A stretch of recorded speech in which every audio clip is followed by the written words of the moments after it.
Bonjour à tous. Bonjour. Bonjour. Bonjour. Bienvenue dans ce webinaire. J'espère que vous allez bien. Donc, on va attendre quelques minutes avant de commencer, le temps que tout le monde puisse se connecter. Est-ce que vous pouvez me dire dans le chat si vous nous entendez bien et nous voyez bien, s'il vous plaît? C'est donc l'onglet discuter. Hop, voilà, je vois des petits pouces qui s'envolent. N'hésitez pas à vous présenter dans le chat, à nous dire d'où vous venez, si vous êtes praticien. Et également, qu'est-ce que vous pensez du sujet du jour? Si ça résonne en vous, est-ce que c'est quelque chose qui revient particulièrement en ce moment? Donc un manque d'estime, un manque de confiance en soi. Voilà, je vois que les gens arrivent petit à petit, c'est chouette.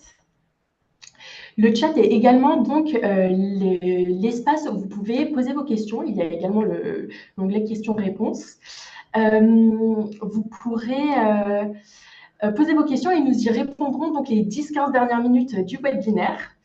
Vous pourrez également retrouver ce webinaire, donc vous le recevrez demain par mail, le replay. Donc pas de panique, vous pourrez revisionner le sujet du jour. Voilà. Donc c'est bon, je pense qu'on va commencer. Donc je vais commencer rapidement par vous présenter Médoucine. Donc nous sommes un réseau de praticiens sélectionnés et vérifiés en médecine douce. Donc toutes les formations et les diplômes de nos praticiens ont été checkés pour vous permettre de trouver un praticien et prendre rendez-vous en toute confiance. Je vais faire un petit rappel également. Donc, les médecines douces viennent en complément de la médecine conventionnelle et elles ne remplacent en aucun cas un suivi médical avec votre médecin. Donc, tout ce qui vous est dit ici est bien à envisager en plus de ce que votre médecin traitant vous dit. C'est vraiment la synergie entre médecine conventionnelle et pratique complémentaire qui vous permet d'améliorer et prendre soin de votre santé dans la durée. Voilà. Donc aujourd'hui, on va parler de confiance en soi. Nos deux experts vont aborder le sujet donc, sous deux prismes différents. Nous avons Damien qui est coach de vie, également maître praticien en PNL, praticien en hypnose. Il se présentera davantage. Et nous avons Myriam Sadi qui est professeure de Hatha Yoga et Yoga Nidra et également coach de vie. Donc voilà. Petit rappel, donc pour ceux qui viennent d'arriver, vous recevrez ce webinaire en replay et vous pouvez poser vos questions dans le chat et nous y répondrons les 10-15 dernières minutes de ce webinaire. Voilà, Damien et Myriam, je vous laisse vous présenter plus en détail. Alors, juste avant, donc, je vais faire un petit topo de ce qu'on va aborder aujourd'hui, excusez-moi. Donc, Damien va aborder la pyramide des niveaux logiques. Ensuite, la différence entre l'estime de soi et la confiance en soi. Puis, qui l'on pense être et ce qu'on pense qu'on devrait être, donc les projections. Et pour finir, donc, qui sommes-nous réellement? Et Myriam va aborder également la différence entre estime de soi et confiance en soi et aura une approche plus centrée sur l'amour de soi, la connaissance de soi et également dû à sa formation de yoga. Elle nous donnera des outils pour des astuces de yoga justement qui permettront de se reconnecter à soi et également toutes les différentes stratégies pour ouvrir les portes qui donnent accès à notre être profond. Donc voilà, c'est bon, je vous laisse vous présenter Damien et Myriam. Merci Léonore, merci infiniment. Alors Damien, est-ce que tu pourrais, s'il te plaît, te présenter brièvement et puis aussi nous présenter ta pratique et nous dire qu'est-ce qui fait que tu en es arrivé là, Ok, là où tu es aujourd'hui. ok, très bien. Merci à toutes les deux. Comme vous le savez, du coup, je m'appelle Damien. Je suis donc coach et psychopraticien, du coup, puisque aussi je pratique de la PNL, de l'hypnose et puis quelques autres outils. Donc, je suis coach de vie, mais aussi orienté sur la thérapie. Et ça va être aussi un peu le centre de ma pratique finalement. puisque j'aime à croire que ça va être des pratiques qui vont être très complémentaires, puisque à la fois on travaille sur un aspect thérapeutique et en même temps avec le coaching où on met en place des objectifs aussi pour encore plus aller vers les objectifs qu'on l'on souhaite. Et donc, du coup, ça va être donc ma pratique. Je me suis beaucoup centrée sur l'estime de soi, la confiance en soi, et vous allez le comprendre au fur et à mesure du webinaire, les blessures de rejet, d'abandon, d'injustice, d'humiliation, de trahison aussi, qui, je l'ai constaté énormément de fois dans mes accompagnements, engendrent systématiquement des problèmes de se voir sans valeur, avec un manque d'estime de soi, un manque de confiance en soi, etc. Et donc, du coup, pourquoi j'ai choisi ce domaine-là, pourquoi je me suis spécialisée dans ce domaine, c'est simplement parce que, bah, en fait, j'en étais là aussi à un moment donné dans ma vie. C'était vraiment quelque chose qui était très difficile, puisque moi, particulièrement, je souffrais surtout de rejet et d'injustice. Et ça engendrait beaucoup des images de moi très négatives, comme quoi je n'étais pas méritant d'être aimé, j'avais pas ma place, j'étais pas capable, etc. Et du coup, bon, bah, j'ai beaucoup travaillé là-dessus et me voilà aujourd'hui à accompagner sur ce domaine-là. Et j'aurais jamais imaginé que je puisse le faire justement il y aurait 10 ans en arrière. Donc, j'accompagne sur ce domaine parce que je me sens du coup très connectée aux personnes qui en souffrent du coup. Et du coup, forcément, je me sens particulièrement légitime puisque je l'ai vécu également, mais c'est aussi le cas de énormément de personnes sur notre terre finalement. Voilà pour ma présentation. Et à ton tour, Myriam, est-ce que tu peux nous parler un petit peu de ta pratique aussi, et te présenter et nous dire comment tu en es arrivé là, s'il te plaît? Ok, merci Damien pour ta présentation. Alors, donc, moi, je m'appelle Myriam, professeure de yoga et coach de vie spécialisée dans l'approche holistique, donc qui prend une approche de l'être dans sa globalité. Euh, je, je fais surtout des accompagnements individuels pour pouvoir aider les personnes à s'accueillir et, et à s'aimer. Donc, je travaille aussi beaucoup sur la confiance en soi et l'estime de soi inconditionnelle et l'amour inconditionnel aussi. Alors, pourquoi j'en suis arrivée là? Parce que, bah, tout comme Damien, j'ai eu ma propre expérience dans le domaine. Alors, moi, un petit peu différemment parce que j'étais plus étant dans le yoga, dans une espèce de, entre guillemets, d'idéal dans lequel je n'étais pas du tout, qui a créé un très grand conflit intérieur en moi.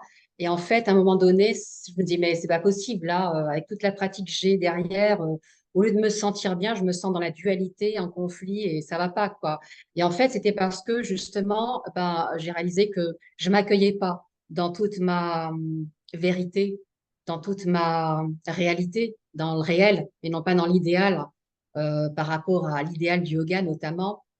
Et ça m'a fait vraiment redescendre et puis vraiment me reconnecter à ce que j'étais véritablement, donc bah, à cette ombre et à cette lumière qui tous les deux cohabitent en moi. Et grâce à cet accueil de mon ombre et de la lumière, j'ai pu sentir une espèce d'évolution, à une espèce de libération par rapport à tous ces, on va dire, tous ces conflits intérieurs des différents pans de ma personne, ma personnalité. Et en fait, comme disait Damien, parce que je l'ai véritablement intégré, que ça a été mon cheminement, mon expérience, ça fait plus de 30 ans que je suis dans ce cheminement de yoga, de méditation, de développement personnel et spirituel, de connaissance de soi. Et donc là, j'ai vu que ça a vraiment libéré quelque chose en moi et je suis mue tout simplement par le désir de donner, de partager et convaincue qu'aujourd'hui, nous vivons vraiment une époque de l'année, de l'histoire, hein, de la Terre, quelque chose d'assez incroyable, et qu'il est important plus que jamais de s'ancrer dans la confiance en soi, dans l'amour de soi et dans la reconnexion à soi, à ce qu'on est véritablement au-delà de notre moi conditionné. Voilà. Merci beaucoup à Myriam. Et du coup, je vais reprendre le flambeau en commençant par vous présenter un petit peu ma pratique. Donc, comme vous l'avez entendu, je suis maître praticien en PNL et dans la PNL, on utilise énormément la pyramide que vous pouvez voir juste dessous, la pyramide des niveaux logiques. Et vous pouvez la prendre finalement comme une pyramide qui va vous montrer un petit peu qu'est-ce qui se passe dans l'expérience humaine, puisqu'elle va être par ordre d'importance dans le changement, en commençant par le groupe d'appartenance, de l'identité, des croyances, etc., jusqu'à l'environnement. Et du coup, dans ma pratique, dans cette pyramide, nous, ce que moi je vais chercher, parce que je ne vous ai pas expliqué plus en détail ma pratique à moi, mais c'est l'occasion maintenant de le faire tout de suite, c'est que du coup, ce que je cherche à faire, c'est modéliser la partie de vous qui va poser le problème. Puisqu'en fait, comme dans énormément de courants psychologiques, la PNL aussi part du principe qu'à l'intérieur de nous, il y a plein de parties de nous différentes. Et donc, du coup, il va y avoir autant de pyramides que de parties différentes. Parce qu'on va avoir plein d'identités différentes. Mon identité, par exemple, d'homme, ça peut être mon identité de père ou de mère de famille, professionnel, d'amis, de conjoints, de fils de fille de, etc. Il peut y avoir des identités, bien entendu, comme je ne suis pas capable, je ne suis pas à la hauteur, je ne suis pas aimable comme je ne suis pas suffisant, je n'existe pas. Il y a beaucoup d'identités différentes et du coup, ce qui m'intéresse, moi, dans ma pratique, c'est vraiment de modéliser cette partie-là en particulier. C'est donc la partie qui pose la problématique. Donc, cette partie dans son identité, dans l'image qu'elle a d'elle-même, et donc, du coup, quel est son groupe d'appartenance, quelle est son identité, quelles sont ses croyances, ses valeurs, etc. Et du coup, pour modéliser cette partie-là, et déjà, dans un premier temps, c'est un travail un peu d'analyse, un peu comme Sherlock Holmes. On va aller finalement faire un travail de recherche à ce moment-là pour comprendre qu'est-ce qui se passe dans nos fonctionnements, qui est la porte d'entrée, selon moi, ensuite à faire un travail un petit peu plus en profondeur, du coup. Mais pour faire un travail en profondeur, il faut déjà commencer à apprendre à se connaître et à connaître nos fonctionnements les plus intimes, les plus profonds, nos conditionnements qui engendrent très souvent un tas de modes adaptatifs dans nos vies qui provoquent beaucoup de symptômes qui sont très pénibles à vivre. Voilà, et donc comme vous pouvez voir, le groupe d'appartenance et d'identité sont englobés dans un cercle parce que, en fait, ce que l'on veut ensuite dans la pratique, c'est modifier quelque chose le plus haut possible dans la pyramide. Plus je change quelque chose de haut dans la pyramide, plus ça aura un impact automatiquement sur les niveaux du dessous. Par exemple, ça vous est peut-être déjà arrivé, je vous donne l'exemple d'une jeune femme que j'ai accompagnée qui se voyait comme une incapable, qui avait beaucoup de problématiques dans sa vie et qui s'est dit, j'en ai marre de tout ça, je pars à l'autre bout du monde. Donc, qu'est-ce qu'elle a fait? Elle a changé d'environnement. Bon, bah, bien entendu, tout le monde sait que tous ces problèmes sont venus avec elle. Donc, c'est pas parce que je change d'environnement ou que je change de comportement ou que je développe des compétences que ça change la manière dont je me perçois. Alors que si je change la manière dont je me perçois et que je passe par exemple de je ne suis pas capable à je suis capable, automatiquement, je n'ai plus les mêmes croyances sur moi-même et sur le monde, je n'ai plus les mêmes valeurs, les mêmes émotions, les mêmes stratégies, j'ai peut-être plus de facilité à développer de nouvelles compétences, etc.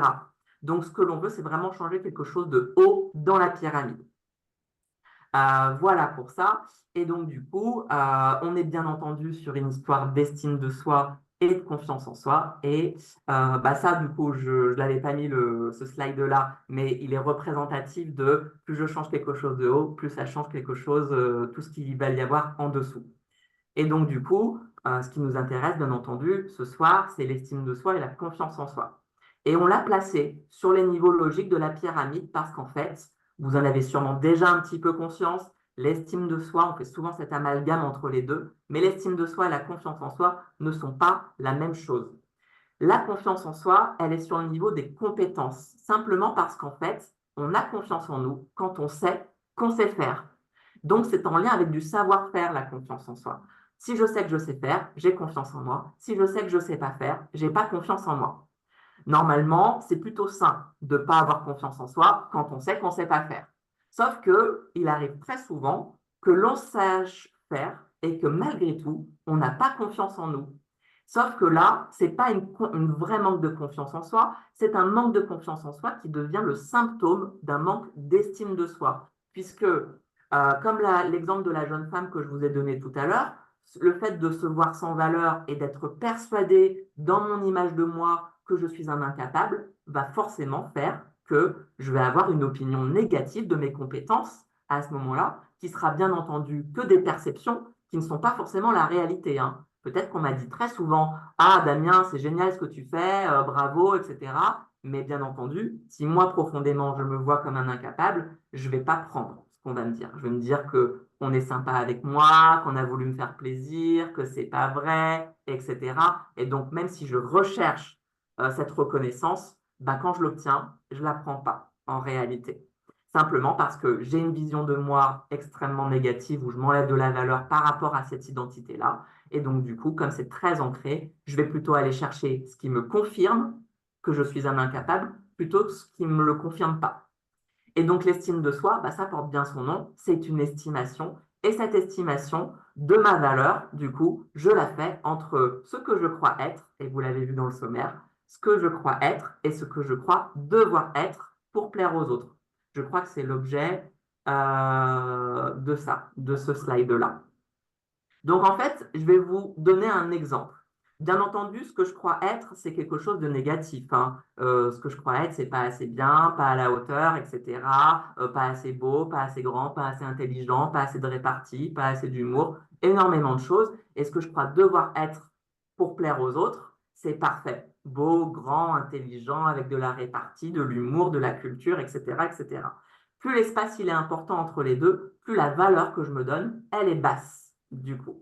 Donc le travail qu'on cherche à faire de manière très synthétique, mais on va y revenir, c'est bien entendu de faire en sorte que les deux redeviennent comme ça. Puisque à la base, quand on vient au monde, il n'y a pas d'écart en fait entre les deux. Quand on vient au monde, on est vierge de blessures, on est vierge de beaucoup de choses, et quand on est vierge de blessures, il n'y a pas d'écart en fait. Puisque vous l'avez sûrement pressenti, ce sont bien les blessures qui engendrent un écart, du coup, et qui fait que je m'enlève de la valeur. Donc, je vais vous donner un exemple.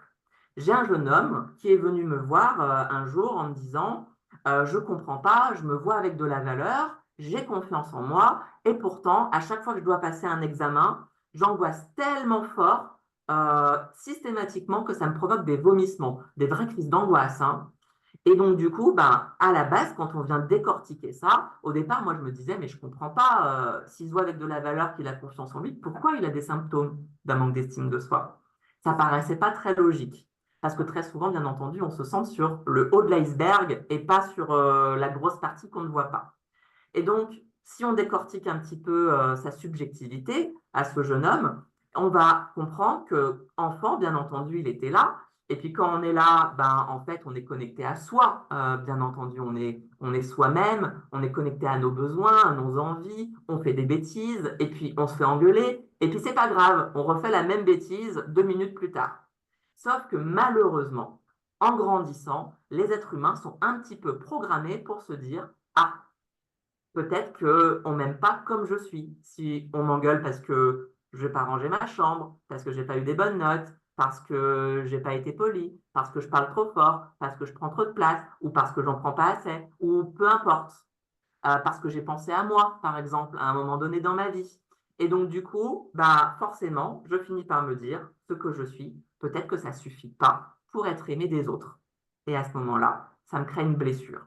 Cette blessure, ça peut être du rejet, de l'abandon, de l'humiliation, de l'injustice, de la trahison, peu importe la blessure finalement, d'une certaine manière, puisque peu importe la blessure, je vais tirer la conclusion que je ne suis pas suffisamment bien pour être aimé, et à ce moment-là, je m'enlève de la valeur, et je ne me vois pas méritant, etc.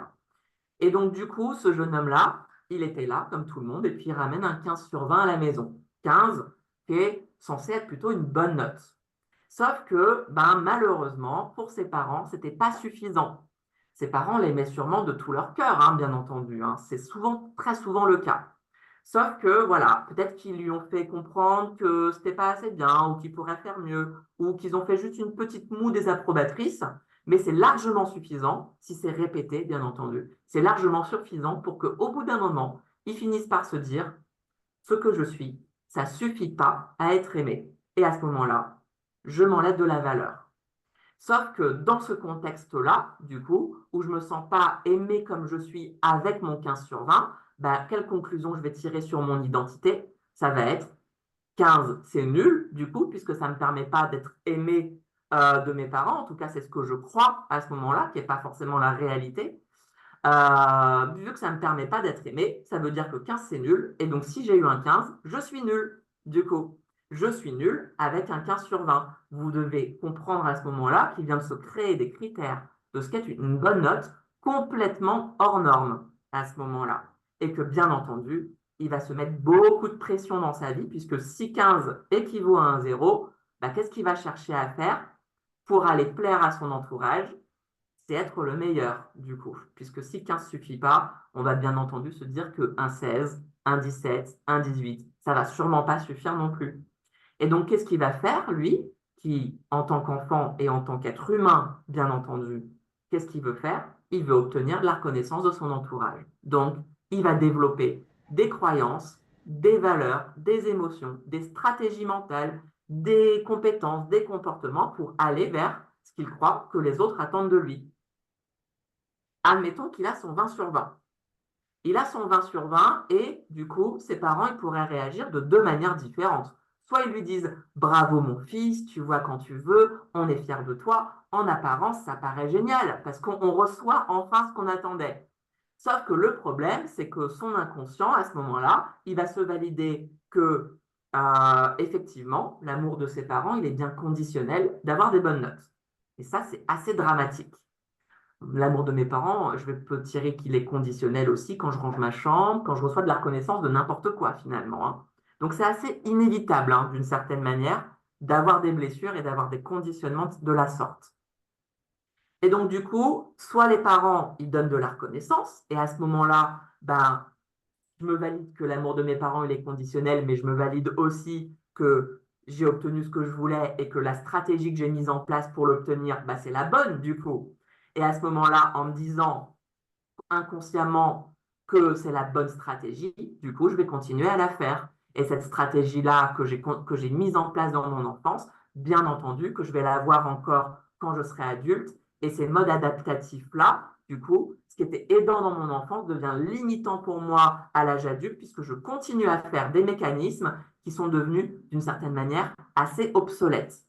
C'est pour ça que en PNL, programmation neurolinguistique, ça paraît un langage un peu informatique, puisqu'on parle, c'est vrai, beaucoup de programmation finalement, de la manière dont c'est programmé.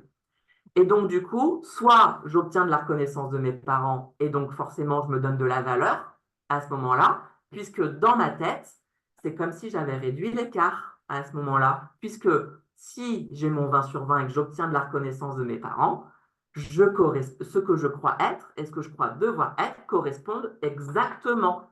Et à ce moment-là, je me donne de la valeur. Mais du coup, comme vous pouvez le voir, c'est une valeur, c'est une estime de moi qui est conditionnelle d'obtenir pas des bonnes notes, d'obtenir de la reconnaissance. Puisque j'imagine que vous serez d'accord que si vous avez un 20 sur 20 mais que vous n'obtenez pas de reconnaissance, vous ne vous donnerez toujours pas de valeur.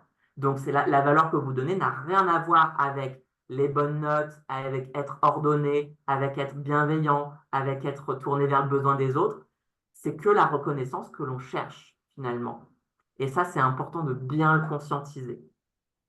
Voilà, donc je vais développer une estime de moi conditionnelle, bien entendu. En obtenant de la reconnaissance, j'alimente une estime conditionnelle haute, avec plein de pics vers le bas de manière très régulière. Pourquoi? Parce qu'une estime de soi conditionnelle, c'est une mauvaise estime de soi.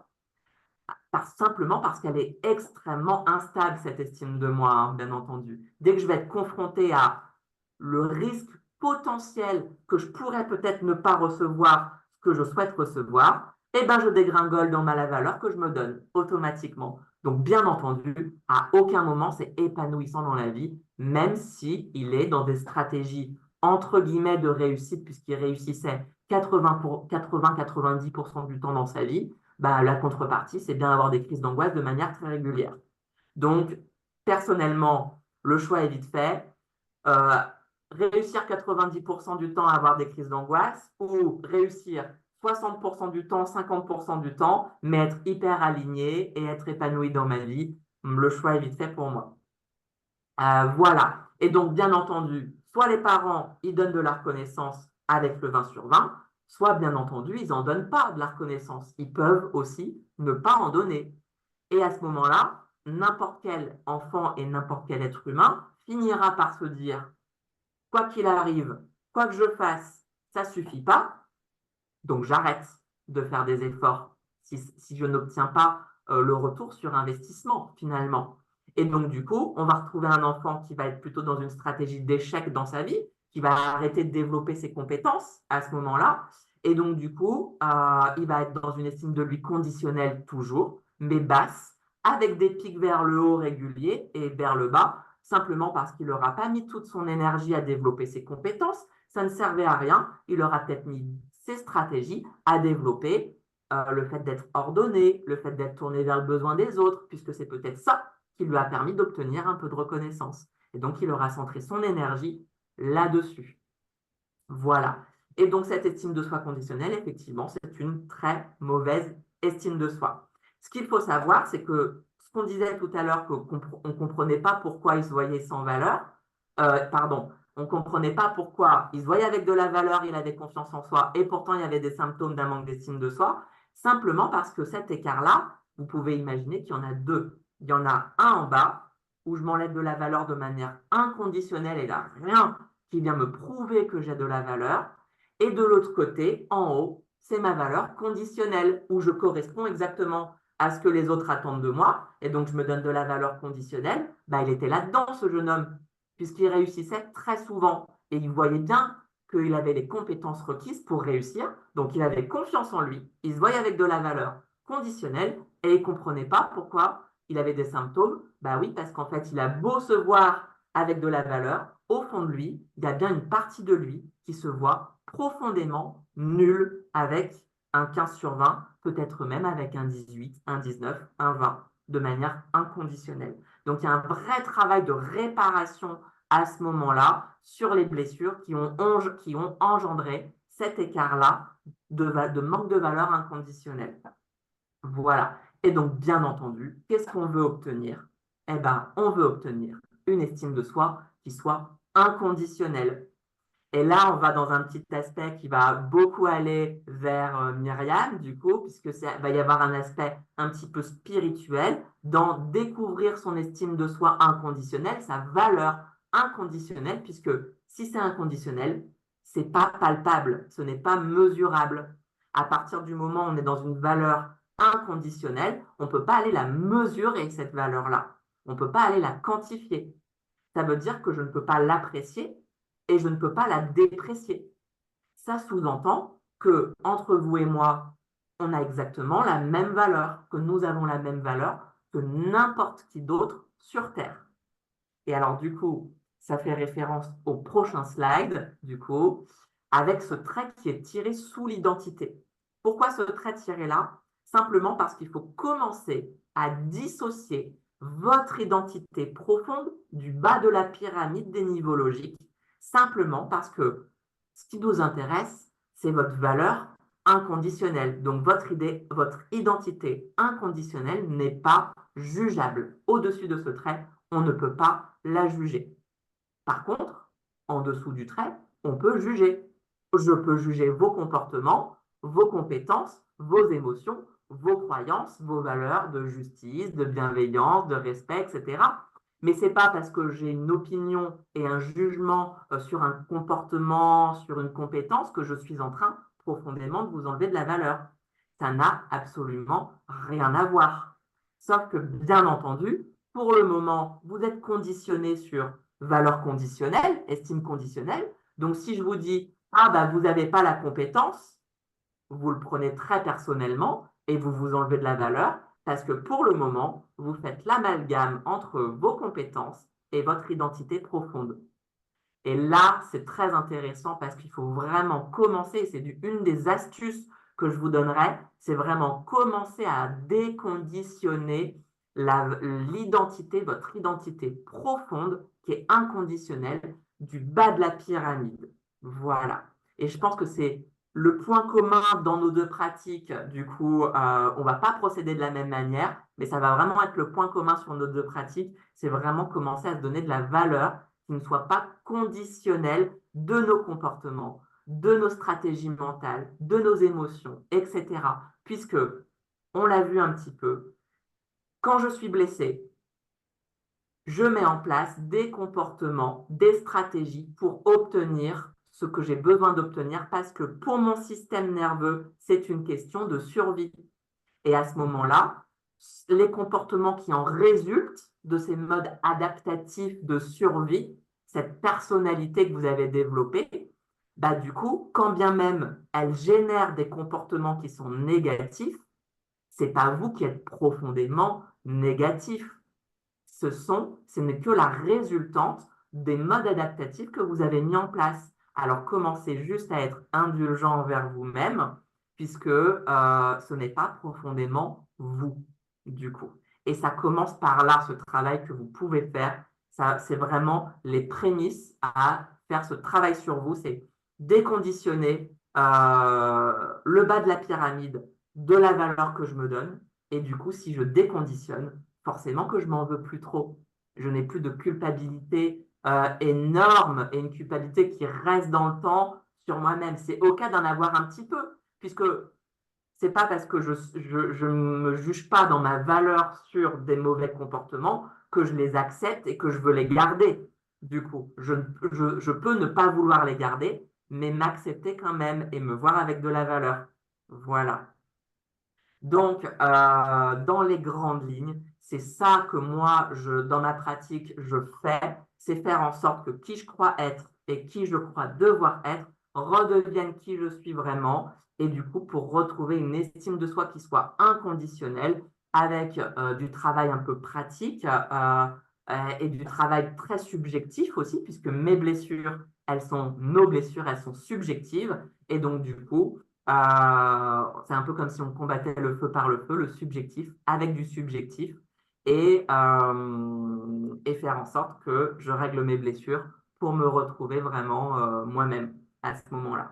Voilà. Et donc, du coup, si je peux vous donner quelques astuces, ce sera de commencer, encore une fois, et j'insiste beaucoup là-dessus, à déconditionner la valeur que je me donne, du coup, du bas de la pyramide et ne pas croire que c'est profondément moi et ne pas croire ce que je me raconte aussi, puisque ce que je me raconte sont souvent en lien avec ce que génèrent mes blessures, du coup. Donc, quand je vais interpréter, ah, cette personne, elle m'aime pas parce qu'elle m'a regardé de travers, du coup, en réalité, le fait, c'est elle m'a peut-être regardé, mais peut-être que c'était pas moi qu'elle regardait, ou peut-être qu'elle avait une pensée intrusive à ce moment-là. En fait, il peut y avoir 50 000 interprétations différentes, et donc ne pas croire ce que je me raconte, c'est déjà pas mal, du coup. Je ne sais pas si vous connaissez le livre Les 4 accords Toltec, Arrêtez d'interpréter, c'est déjà, ça fait partie d'un des accords. C'est un livre que je vous invite à lire si vous ne l'avez pas lu. Il est vraiment très pertinent en termes de développement personnel.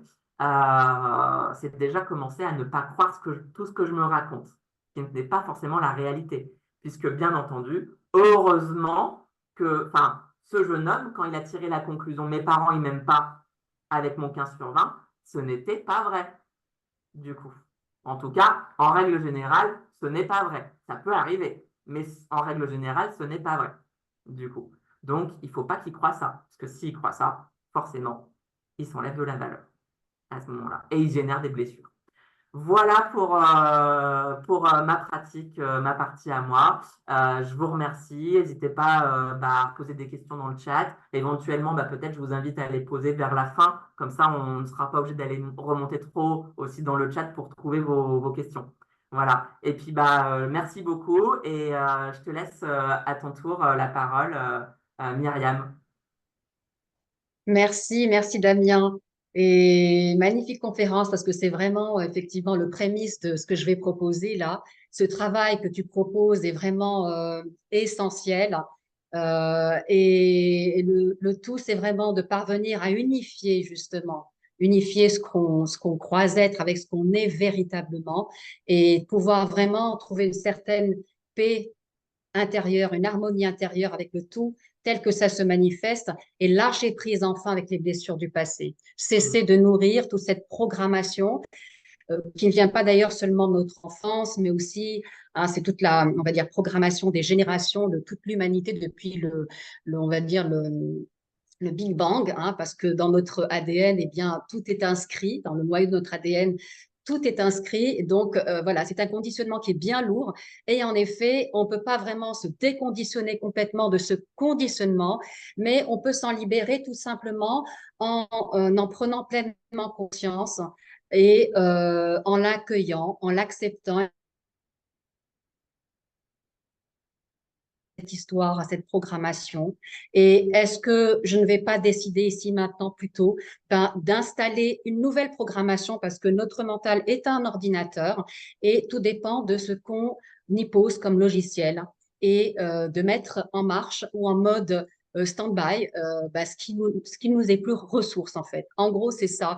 Donc vraiment dans cette on va dire, dynamique d'accueil total et absolu de notre personnalité conditionnée telle qu'elle est, et en même temps avec cette connaissance intérieure de ce que nous sommes véritablement, profondément, au-delà de cette personnalité conditionnée, et comme disait Damien, qui ne peut pas être valorisée, qui ne peut pas être jugée, qui ne peut pas, enfin, c'est voilà, c'est au-delà de tout cela.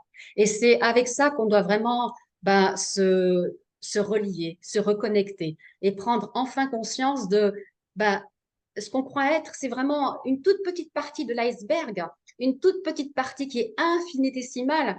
Et en fait, ce que nous sommes véritablement, c'est toute cette masse, cette vastitude dans les profondeurs de l'océan et qui ne retient pas du tout notre attention. Alors aujourd'hui, il est temps vraiment de se dire, OK, qui suis-je? Avoir l'audace de se poser la question, qui suis-je véritablement? Qui suis-je véritablement au-delà de ce que crois-je être?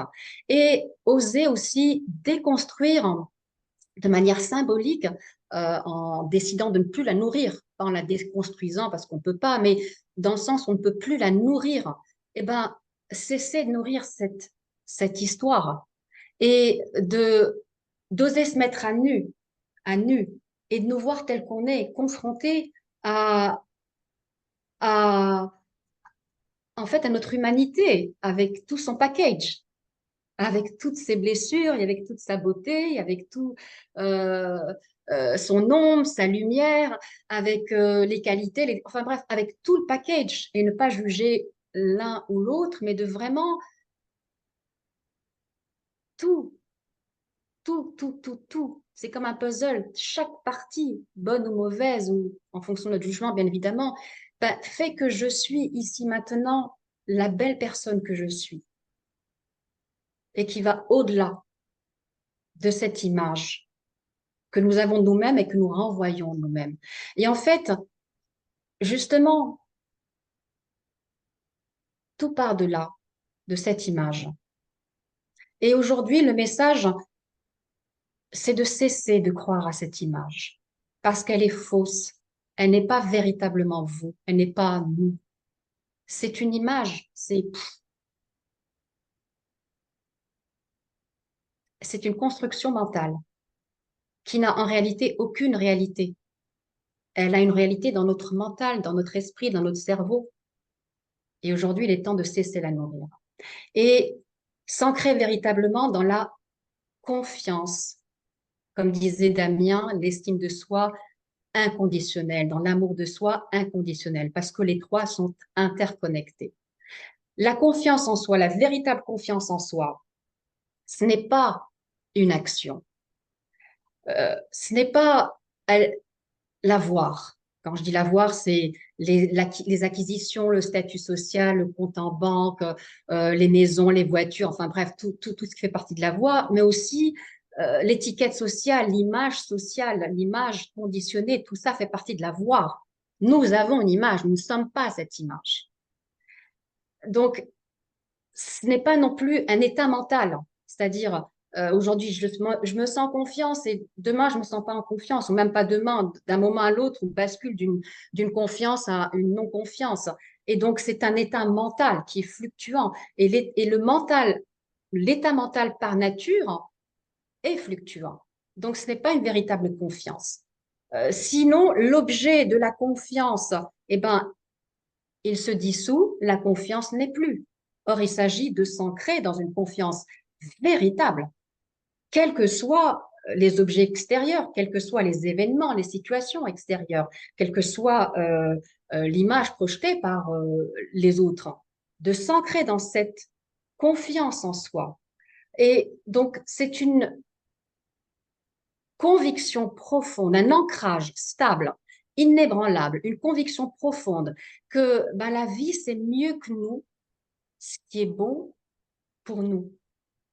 Et que on s'abandonne totalement au flot de la vie, quelles que soient toutes ces projections mentales, avec tout le cortège des émotions, des états d'âme, enfin bref, avec tout le package, eh bien, on sait que quoi qu'il en soit, on n'a qu'à s'abandonner à la vie, parce que la vie, c'est mieux que nous, et dire oui au mouvement de la vie tel qu'il se présente à nous dans l'ici et maintenant. Et notre réaction habituelle, c'est non. Et apprendre à dire oui. C'est ça la véritable confiance. C'est aussi de pouvoir savoir s'abandonner, savoir lâcher prise avec l'illusion du pouvoir personnel et s'en remettre à plus grand que nous, sans nommer quoi que ce soit, à plus grand que nous, l'innommable, à ce qui régit le tout en nous et tout autour de nous, et à s'en remettre à cela. Et justement, pour avoir aussi cette confiance inconditionnelle, il est important d'avoir une estime inconditionnelle de soi. Comment avoir cette confiance si on a une très mauvaise estime de nous-mêmes? Comme disait Damien par rapport à ces programmations, par rapport à ces histoires qu'on se raconte de manière consciente ou inconsciente, par rapport, bien sûr, toute l'estime de soi est liée aux blessures du passé, mais aujourd'hui, il est temps d'arrêter de nourrir ces blessures du passé. Et comment? Ben, tout simplement en arrêtant. C'est en fait, on n'arrête pas de ruminer, et puis de se répéter la même histoire. Et si on décidait, une bonne fois pour toutes, ici maintenant, de se raconter quelque chose de différent, qui nous est plus ressource, qui est plus en lien avec la réalité présente. Parce que justement, toute cette histoire du passé, liée aux blessures du passé, n'a plus aucun lien avec le présent. Quand on se pose la question, on voit que, ben non, ça n'a rien à voir, c'est le passé. Un passé qui n'est plus. Et le problème, c'est qu'on est complètement attaché à ce passé, à cette image du passé. Et il faut juste s'en détacher et le vouloir aussi. Est-ce que ça nous est ressource de continuer d'avoir cette mauvaise estime de nous-mêmes? Voilà, on se redresse dans toute notre beauté, notre plénitude, notre complétude, avec tout le package, dans notre réalité, personnalité conditionnée, mais aussi dans la conscience de notre réalité absolue, de ce que nous sommes dans le fin fond de notre être, dans l'essence de notre être, notre nature véritable, qui est au-delà de cette image conditionnée. Les trois fondements de l'estime de soi, c'est justement, et c'est là-dessus que je travaille, c'est vraiment s'accueillir et s'accepter à tous les niveaux. Donc à tous les niveaux de la personnalité conditionnée, mais aussi inconditionnelle, mais aussi inconditionnelle. Savoir compter sur soi, c'est-à-dire croire en soi, croire en son potentiel, en ses capacités, en sa force intérieure, que quoi qu'il en soit, on trouvera toujours en nous les ressources pour pouvoir relever les défis de la vie, quels qu'ils soient. Et que quoi qu'il en soit, la vie aussi nous apportera toujours les solutions par rapport aux problématiques. Il suffit d'être dans cette ouverture, justement, dans cette espèce de lâcher prise et d'accueil et d'acceptation totale en ce qui se passe en nous et tout autour de nous aussi. Et aussi, ce qui est important pour cette estime de soi, c'est de vivre en accord avec ses aspirations profondes, avec son être profond. Parce que quand on n'est pas en accord avec ses aspirations profondes qui sont en lien avec son être profond, on est complètement désaligné. Et donc, forcément, on ne peut pas se sentir bien. la vie d'ailleurs, nous, quand on est dans ce cas de figure, elle nous rappelle pour nous réaligner. Elle nous envoie des situations, des événements dans notre vie pour, et oh, il faut se réaligner là. Il faut, il faut vraiment être à l'écoute de soi, de ce qui se passe en soi, dans son cœur, de descendre du mental pour descendre en soi et puis voir vraiment ce qui se passe. Et justement, pour cela, l'amour de soi est la source. C'est la source. Et encore une fois, pas un amour égotique, hein, mais un amour inconditionnel. C'est-à-dire un amour qui est dans l'acceptation totale et absolue de ce qui est en nous, mais aussi tout autour de nous. Comme en nous, ça nous plaise ou ça nous plaise pas, on l'accepte, on l'accueille en dehors de nous, que ça nous plaise ou que ça ne nous plaise pas, on l'accepte, on l'accueille parce que c'est ce qui est. C'est ce que le mouvement de la vie nous offre à l'intérieur de nous et à l'extérieur de nous. Et on peut avoir ce choix de résister, de lutter et de s'épuiser, de fragiliser notre système immunitaire, ou cette dynamique d'abandon, de confiance, de lâcher prise, de se laisser porter par le flot de la vie, sachant que quoi qu'il en soit, eh bien, on est entre les mains de la vie. Et là où elle va nous conduire, c'est là où elle doit nous conduire, c'est là où on doit être, et pas là où on choisit d'être, mais là où on doit être. Et donc, il faut comprendre que le manque d'amour de soi provient pas seulement des croyances erronées, effectivement, de toute cette image qu'on se construit, mais surtout du manque de conscience de soi, le manque de la connaissance de soi dans sa nature véritable. Et si on veut être dans cet amour inconditionnel, eh bien, on doit se connaître dans nos deux aspects, tout l'aspect que Damien expliquait, bien évidemment, mais aussi l'aspect du qui suis-je dans ma vérité profonde. Et dans la connexion, c'est dans la connexion avec notre être profond qu'on peut véritablement sentir cet amour, cette confiance inconditionnelle. Et bien évidemment, la porte, mais la plus importante à ouvrir par rapport à l'amour de soi, c'est de cesser de vouloir être aimé. Parce qu'en vérité, tout ce qu'a dit Damien par rapport à notre enfance, nos blessures, etc., on veut se faire aimer des autres, mais en réalité, on ne veut que se faire aimer de soi-même. Et donc, il y a une belle bascule de la conscience qu'il faut avoir. C'est pas en se faisant aimer des autres qu'on va s'aimer, c'est en s'aimant que les autres vont nous aimer. C'est en s'aimant qu'on pourra être capable d'aimer les autres. C'est vraiment cette bascule de la conscience à voir qui est très importante. C'est que c'est en soi, tout commence en soi. Et que justement, en cessant de vouloir être aimé, toutes les autres cartes tombent. Forcément, on cesse de vouloir la validation extérieure, la reconnaissance, on cesse de vouloir comparer, on cesse de vouloir faire un tas de choses juste pour pouvoir être aimé. Et surtout, on accepte l'idée de l'imperfection, l'idée de l'échec, on s'autorise à ne pas réussir parce qu'il n'y a pas d'échec dans la vie, tout n'est qu'enseignement. Tout n'est qu'enseignement pour l'évolution de notre conscience, notre évolution intérieure. Donc pour moi, c'est la clé capitale, cesser de vouloir être aimé et de faire comme la nature, comme les oiseaux qui chantent tout simplement pour la beauté, le plaisir de chanter, sans chercher à se faire apprécier des autres. Et justement, c'est une invitation, quand on cesse de vouloir être aimé, d'être soi-même, véritablement soi-même. Ce qu'on est soi-même avec tout le package, que les autres aiment ou pas, c'est OK, parce que c'est ce que je suis, tout simplement, que ça plaise ou pas. Et rester intègre à sa vérité, non seulement relative, mais aussi sa vérité absolue. Et l'amour de soi est vraiment la source de tout. Comme disait Lao Tzu, tout désordre commence là où il n'y a pas d'amour. À l'intérieur de soi, quand il y a un désordre, quand il y a désordre, c'est qu'il n'y a pas d'amour. On voit ce qui se passe à l'extérieur, il y a désordre. C'est qu'il y a un manque d'amour. Et donc, pour moi, l'amour de soi, c'est la clé. C'est la clé. Et encore une fois, un amour inconditionnel. Et donc, comme disait Damien, la connaissance de soi pour voir en soi. Donc, moi, je ne vais pas trop repasser sur ce qu'il a dit parce que ça fait partie de toute la connaissance de la personnalité conditionnée. Moi, je veux mettre l'emphase sur la personnalité non conditionnée, la nature véritable. Et pour cela, c'est la présence à soi, pour voir en soi. Une fois qu'on a fait cette démarche intellectuelle de rationalisation par rapport à la connaissance de soi, dans notre mode de fonctionnement, des mécanismes ressources, non ressources, des programmations, les blessures, etc.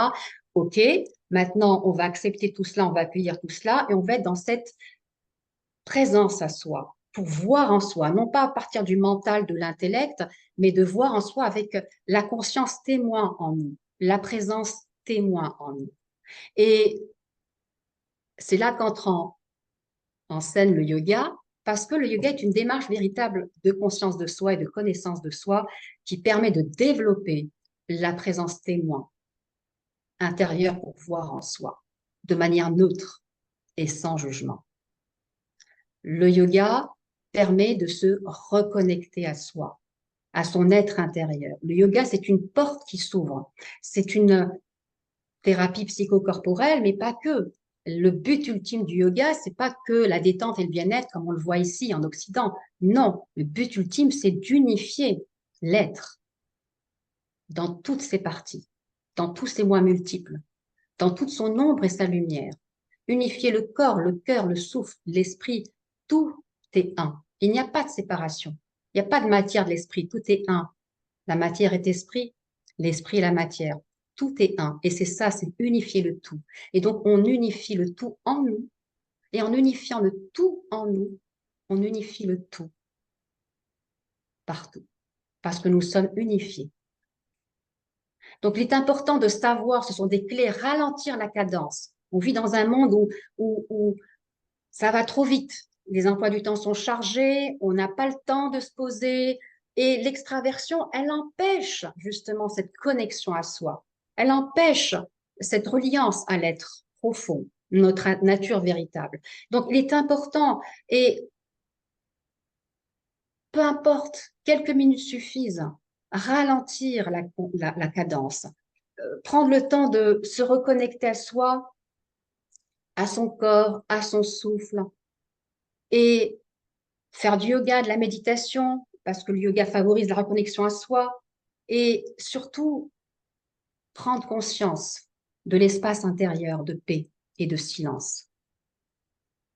Et même si on ne fait pas de yoga, on se pose tout simplement après une journée de travail ou entre deux, enfin, peu importe, il y a toujours moyen, on se pose, on rentre en soi, on se repose dans cet espace intérieur de paix, de silence.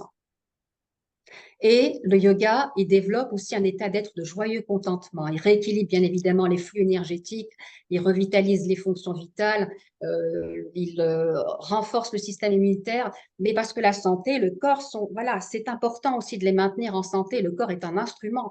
On est doté de ce magnifique instrument corps mental qu'il est important de maintenir en santé pour pouvoir justement sentir encore plus profondément cette reliance à soi. Parce que quand on est complètement dans un état de fatigue, lessivé, etc., on n'a pas l'énergie, on n'a pas l'envie. Donc c'est important, le corps, c'est un instrument, c'est un véhicule qui nous aide à traverser l'autoroute de la vie en toute fluidité, harmonie. Donc c'est important de prendre soin. Et donc, les portes qui ouvrent l'accès à notre être profond, bien sûr, je dis le yoga parce que c'est ma voix, mais toute autre, on va dire, c'est la voix que j'ai choisie qui résonne en moi, mais toute autre activité psychocorporelle, la méditation, la relaxation, pourquoi? Parce que tout simplement, on rentre en soi, on crée cette espèce de vide en soi pour pouvoir justement se connecter à son être intérieur. On s'observe, ça c'est vraiment une porte qui est essentielle, l'observation de soi neutre et sans jugement, sans filtre, sans attente. C'est cette présence dont je vous parlais tout à l'heure, de juste être là et de voir ce qui se passe, de ne pas l'étiqueter, de ne pas le juger, rien, vraiment la neutralité la plus totale et absolue. Et donc, quand il y a ce non-jugement, cette neutralité, cette voix intérieure qui ne parle pas constamment, eh bien, il y a le silence qui se révèle. Il ne se crée pas le silence. Le silence est. Il se révèle uniquement. Parce qu'en fait, on ne l'entend pas, le silence. On est tellement dans le mental et tellement dans le babillage intérieur qu'on n'entend pas le silence. Le silence se révèle quand on ralentit la cadence et qu'on se pose. Et donc, on est dans le moment présent. Et on est confronté au vide en soi, qui n'a rien d'effrayant. Au contraire, c'est quelque chose qui est waouh, qui est reposant, qui est ressource, qui recharge complètement. Et se reconnecter à son cœur, à son souffle, à son corps de ressenti. Quand on est trop dans le mental, on redescend. Qu'est-ce qui se passe? Qu'est-ce que je ressens? Comment ça se traduit? Où ça se traduit? Et là, on n'est plus dans le mental, on est dans la sensorialité du corps. C'est l'ancrage intérieur. Et bien évidemment, le sourire intérieur, quoi qu'il se passe, pratiquer le sourire intérieur, parce que c'est le message qu'on envoie à nos cellules qui sont très, très, très influencées par les messages qu'on leur envoie. Et quel est leur environnement le plus proche? C'est nos pensées. Et quand on sourit, bah, ça les rassure. Waouh, cette personne est bien. Et donc, ils sont bien. Et ils font leur travail harmonieusement. Et donc, cultiver le sourire intérieur, la joie, la paix, l'amour, la compassion, la bienveillance et la gratitude, qui est un outil puissant, la gratitude. Merci à soi, se remercier d'être comme on est, avec tout le package, le bon, le mauvais, les défauts, les qualités, tout le package, l'aimer, l'accepter et l'accueillir et dire merci, merci, merci, merci, merci, merci. Et dire merci à la vie, merci aux êtres, merci au minéral, au végétal, aux animaux, à ce grand tout, au rien. Car tout contribue à ce que nous sommes ici maintenant. Chaque être, bien que nous sommes tous euh, les mêmes en essence profonde, et ben dans notre réalité relative, on est tous différents, on est tous uniques, on est tous singuliers, il n'y en a pas un dans le monde qui soit exactement identique. Alors cultivons cette diversité dans l'unité.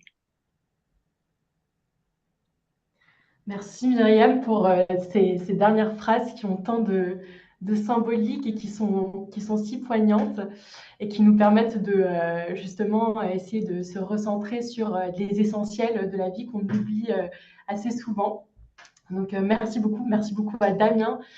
Cette conférence était vraiment incroyable. Voilà, maintenant on va passer aux questions-réponses.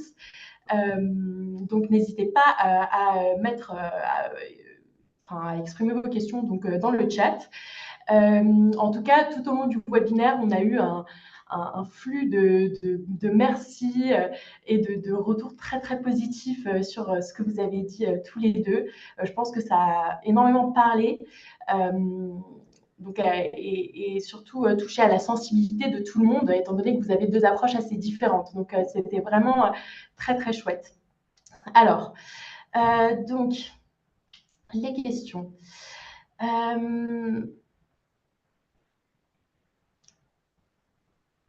Alors, donc j'en avais vu une.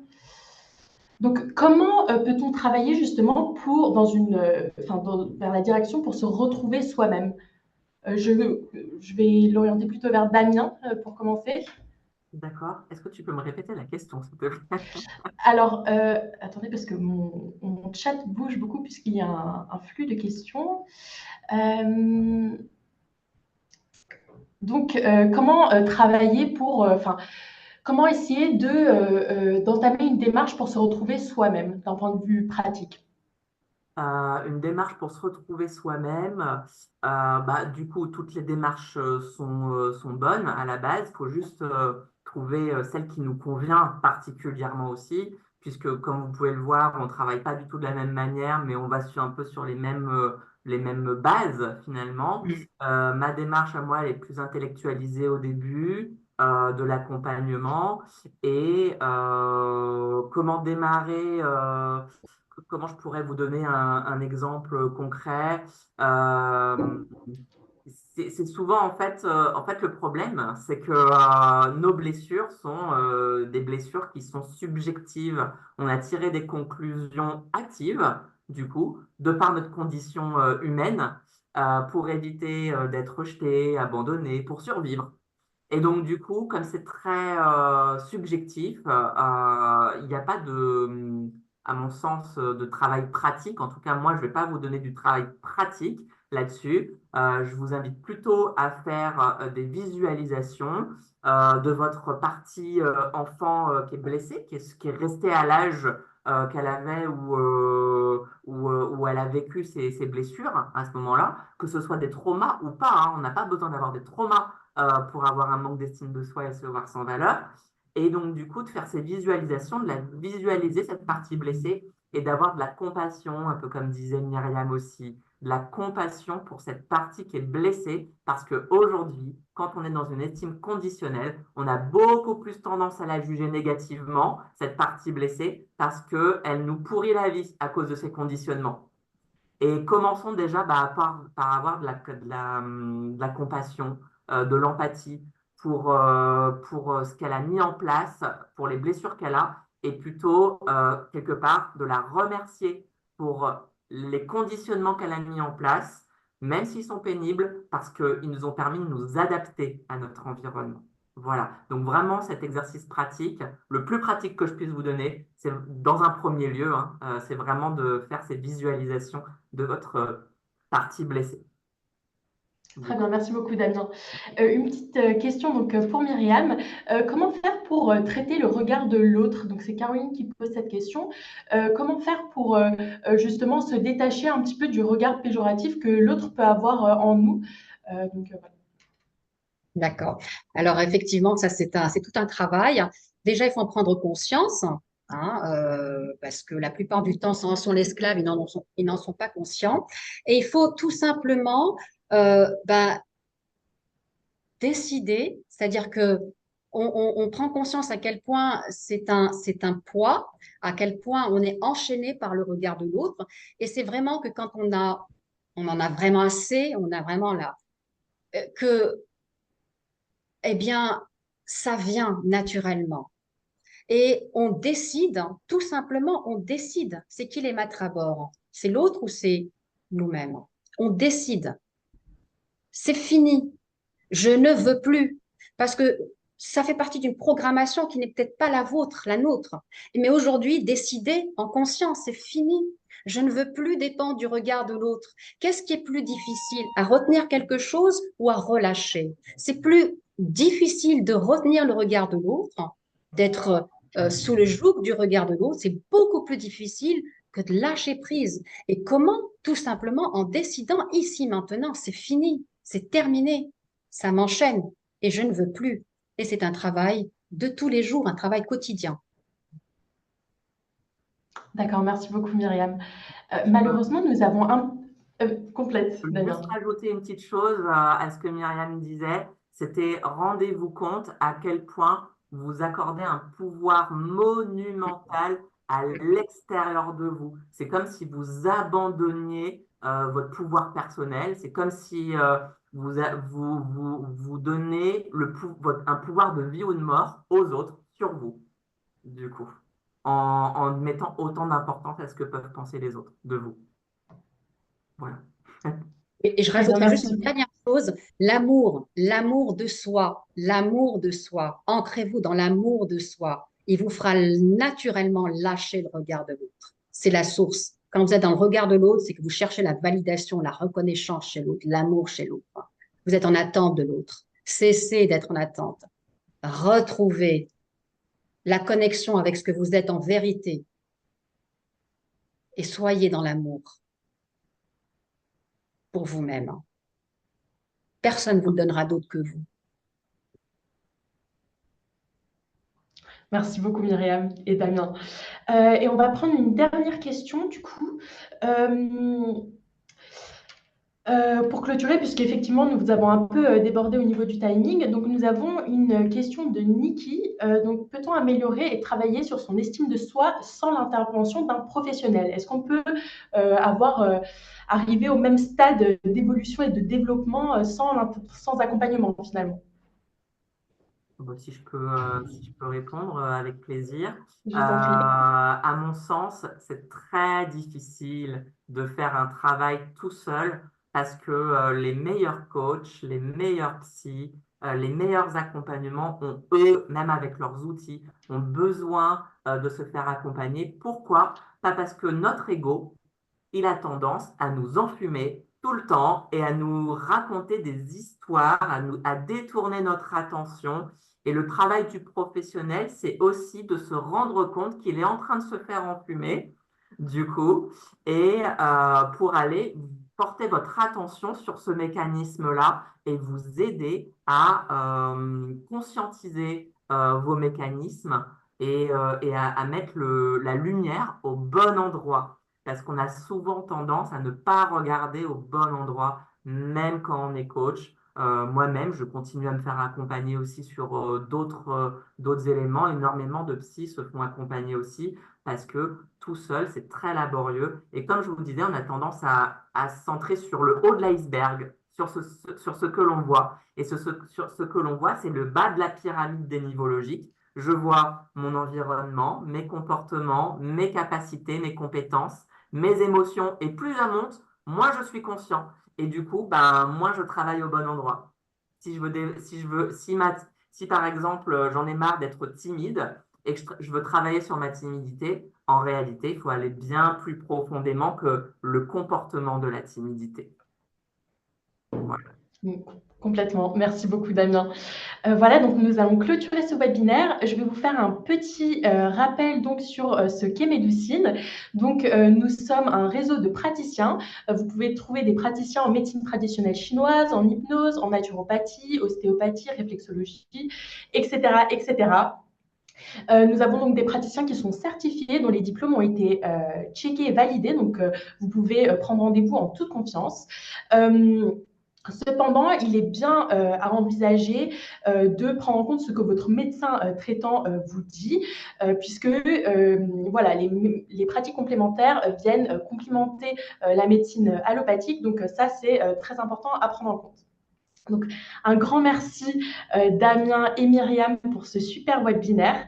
Vous pouvez prendre rendez-vous du coup avec Myriam et Damien. Peut-être Damien, si tu peux cliquer sur les slides suivantes. Pas de problème. Encore la suivante. Voilà, comme ça, vous pouvez scanner donc ces QR codes pour arriver sur les pages donc respectives de Damien et Myriam. Ils font tous les deux, il me semble, de la visio également. Donc, vous n'êtes pas obligé d'être à Lyon pour Damien, c'est ça. Et ensuite, pour Myriam, tu es entre Hier et Toulon, c'est ça? Et Carqueiranne, oui. Hier et Toulon, effectivement, je suis à Carqueiranne, tout à fait, dans le sud, Okay. sud-est. Voilà. Donc, pour toutes les personnes qui souhaiteraient être accompagnées donc, par nos deux intervenants, vous pouvez les contacter justement en scannant ces QR codes. Et voilà, je vois énormément de merci. Un dernier merci, c'était vraiment super. Voilà, c'est incroyable. Merci beaucoup à vous deux et à bientôt, j'espère. Merci beaucoup. Merci Éléonore, merci Au infiniment. revoir Merci tout le monde, merci à toute notre audience également. Au Merci revoir. Damien. Au revoir. Au revoir. Au revoir.